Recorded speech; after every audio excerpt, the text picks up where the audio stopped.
Welcome back to the channel, everybody. Today, as promised, we're going to react to the GOAT of the 80s from Scap's channel. We've covered the 90s and we covered the 2000s. And it's time to check out the 80s because this should be interesting between Bird and Magic and then sprinkle in a little bit of the Sixers. Let's see. Let's check it out. The GOAT, greatest player of all time, a debate which has been percolating around various NBA hot stoves for the better part of 60 years, and generally the individuals who owned each decade, beginning in the 1960s and running all the way until today, are the players most commonly found in these top 10 conversations and GOAT debates. The 60s were a battle between the individual force that was Will Chamberlain and the ultimate leader and winner the Bill sport has Russell. ever seen in Bill Russell. While I've been having some requests. We are going to figure out a way to cover some Bill Russell stuff. Not sure how, but we're gonna find some. Shoot in the comments below for this video. Anybody who has some good Bill Russell videos, you can suggest that you want me to actually cover and react to. Please put them down. Put them down in the comments. Thanks, guys. the 70s gave way to the most competitively balanced, parity-ridden decade in the sport's history, with Kareem emerging as that decade's best player. The 80s, meanwhile, would give birth to two of the greatest dynastic teams of all time, led by two of the sport's greatest players ever. But the Freaking decade bird. of the 1980s was about so much more than just those two players, as this 10-year span would see arguably the biggest collection of all-time greats and great teams that any decade in league history produced before or since. This Well, the talent was off the hook at that time, but it's going to come down to who is winning those championships because it's just there's too many players to list. You know, you got young Barkley and Jordan that he just showed, Isaiah. Like it was so stacked back then. Dominique Wilkins, Clyde Drexler, shoot, Karl Malone, Stockton. We can go all day.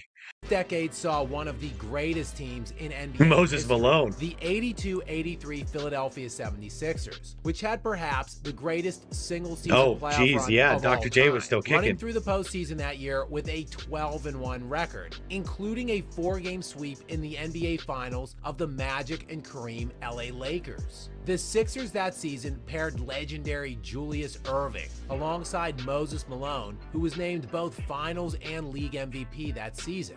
And Moses Malone was one of the very best players of the 1980s and in NBA history for that matter. Yeah, they made a big mistake when they traded him because at one point they had Moses Malone, an old but still, still effective Dr. J, and a young, like year one, year two Charles Barkley. I think it was his second year that they traded Barkley's second year that they traded Moses.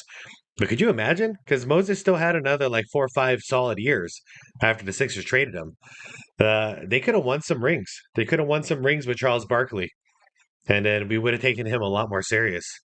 As he was named an All-Star for 9 years out of that 10-year span, while also being named Right. to an All-NBA first or second team 6 times during this decade. He averaged 24 points and 13 rebounds a game for the 1980s, and his 18,491 points are actually second most of any player during this 10-year span. And nope, it wasn't who you might be thinking that led the decade in points scored. It is the criminally underrated Alex English, who averaged 26 points per game, Damn. 5.5 rebounds, and 4.5 assists for Yeah, Alex English was he was the only reason anybody knew who the Denver Nuggets were back then.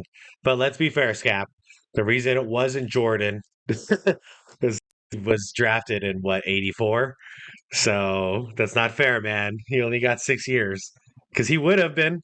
He was the I don't know anybody else in the 80s who was scoring like that because he even had his 37 points 37 point a game season in there when 87 or 88.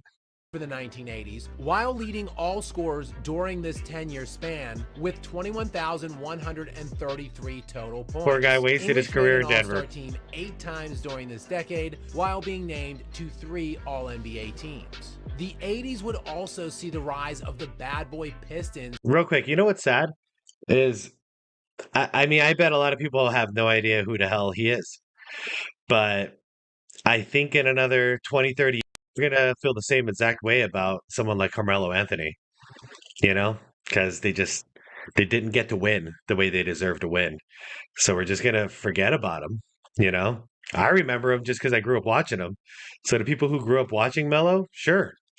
Well, we'll remember Melo, but people who are born now, they're not going to know who the hell he was. At the end of the decade, and behind legendary point guard Isaiah Thomas, Detroit went to 3 consecutive NBA Finals in the last 3 years of this decade, doing it from the powerhouse Eastern Conference. Isaiah was the catalyst of a team that won back-to-back championships. He was so good. Falling short of a likely three-peat, only due to Thomas's severely sprained ankle in Game 6 of the 1987-88 Finals. A series the Pistons still took the Lakers the distance, losing by just 3 points in Game 7. For the decade, of which Thomas played only 9 years, he was named an All-Star all 9 seasons, while also being named to 5 All-NBA teams and averaging 20 points, 10 assists, and 2 steals per game, on his way to becoming one of the best point guards ever, and certainly one of the very best players of the 1980s. All right, it's a little tidbit here. I grew up playing basketball from when I was 5 years old. Was born in the 80s. And before uh, the Pistons and the Bulls had all that beef at the end of the 80s, Isaiah was like right there as my favorite player. In fact, if I couldn't get number 23 on any basketball team I was on, number 11 was my go-to. I have so many old jerseys from back in the day with the number 11 on it. Isaiah was the real deal. He really was. And during this stacked decade, a new Who crop knew of that, though? players would enter in during the middle part Jesus of it Christ. that would forever change the course of the league's history. As probably the greatest and most top-heavy draft of all time was that famed 1984 class that included Michael Jordan at the 3rd pick overall and a player in Hakeem Olajuwon, so great at number 1 that you can actually excuse the Rockets for passing on the GOAT. This draft also included Charles Barkley and John Stockton coming off of the board.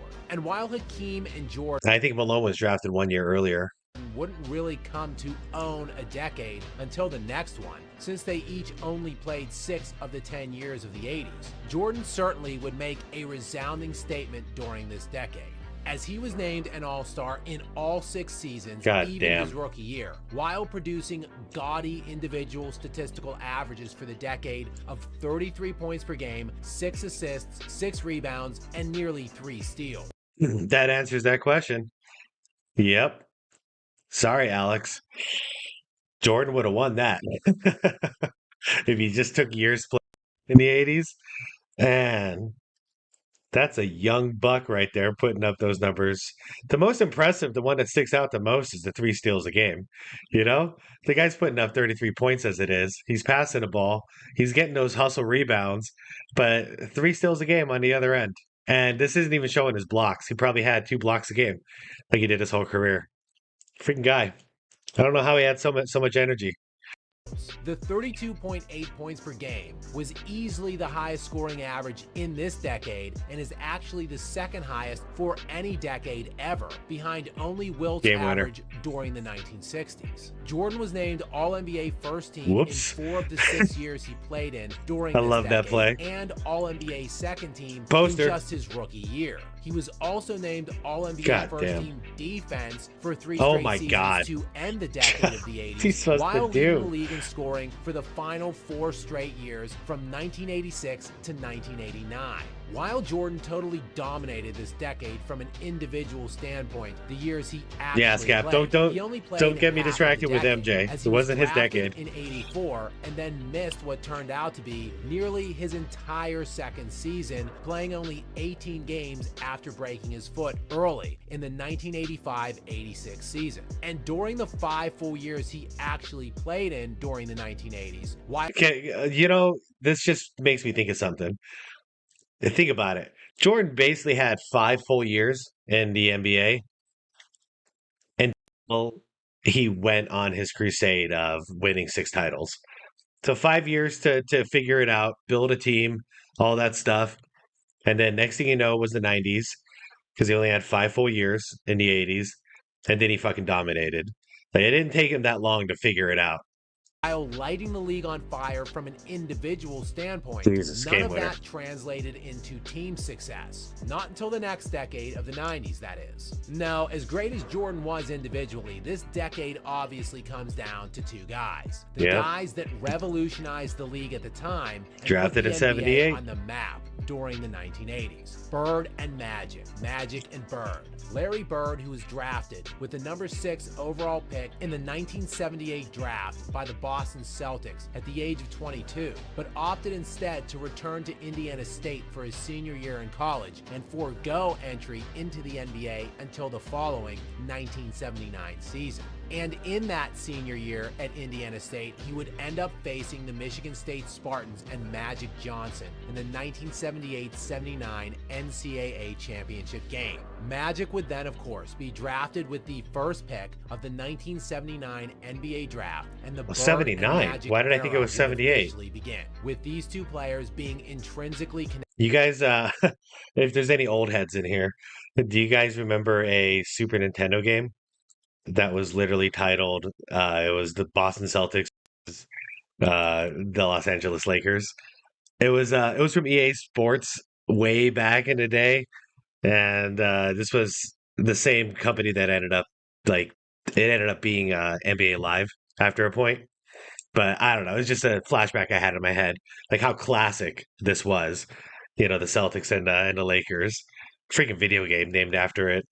Connected for the rest of time. At least one of these players appeared in every NBA Finals series from the 1980-81 season, Bang. running all the way through the final year of the decade in 1989-90. And the two combined to win 7 of the 10 championships in this decade, with Magic winning 4 and Bird winning 3. Magic So wait, if I have it correct, the other ones went one to Philly and 2 to Detroit. was named first team All-NBA 7 years during this decade, while Bird was first team 8 times. Bird was also named All-NBA defensive Gotcha. second team 3 times during this decade, Man, while hustle, Magic hustle. led the league in assists 4 times throughout the Shoot. 10-year span of the 80s. The hell While was that? Bird was individually better during this decade, Magic won more, though he realistically also had the better team, which is why this decade is one of the toughest calls arguable. of them all. And while Bird played with perennial All-Stars and multiple Hall of Famers, there is no denying that the 80s Lakers is likely the greatest team ever assembled, with 2 consensus top 6 or 7 players of all time. Yeah, paired Kareem up was a with big difference another maker, top though. 75 player in James Worthy. And look, even Bob McAdoo played 4 seasons in the 80s with LA and won 2 titles with them, who McAdoo was yet another top 75 all-time player. The consensus when ranking these players all time typically goes to Magic, as he won not only one more championship during the decade than Bird, but also has a 5th championship in the final season of the 1970s. However, when evaluating just this 10-year span of the 80s, the checkmark goes ever so save your back, slightly Bird. to the individual dominance of Bird, who averaged 25 points per game, 10 rebounds, 6.5 assists, and nearly 2 steals. God damn.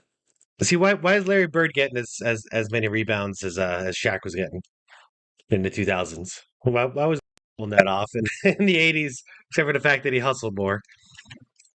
6.5 assists, about 2 steals. Very nice, my friend. Very nice.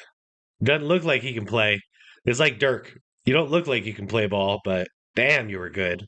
steals per game while being named first team All NBA 8 times and winning only one fewer title than Oops. Magic with the lesser supporting cast. And while this does conclude our look at the 1980s, make sure to subscribe and tune in for the next episode of the GOAT by Decades when we take a Oh look yeah, at we the covered most that one. singularly dominated decade of them Yeah, all, that was the no contest at 90s. all. Until next time.